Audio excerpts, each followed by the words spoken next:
নমস্কার বন্ধুরা, শুভ সকাল। আজ সকালে তাড়াতাড়ি করে উঠেই বাসি ঘরের কাজ শেষ করে আমি চলে গেছিলাম জলখাবার তৈরি করতে।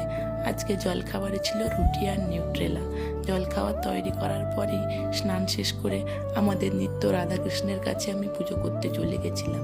সেখানে গিয়ে ঠাকুরের ফলমূল কুটে সকল কিছু গুছিয়ে আমি পুজো শুরু করেছিলাম।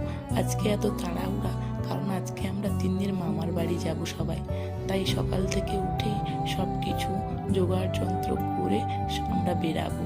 বলতে বলতে আমি আমার পুজো শুরু করে দিয়েছি।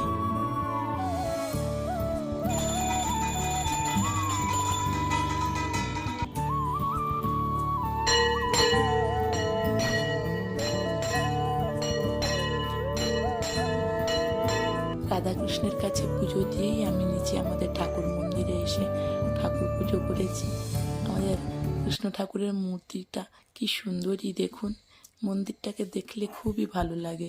এদিকে আমার তিন্নির কাণ্ড কারখানা দেখুন, মন্দিরে এসে লঙ্কা গাছ থেকে সব লঙ্কা তুলে নিয়েছে। তারপর আমি গণেশ ঠাকুরের কাছে এসে ভোগ নিবেদন করলাম।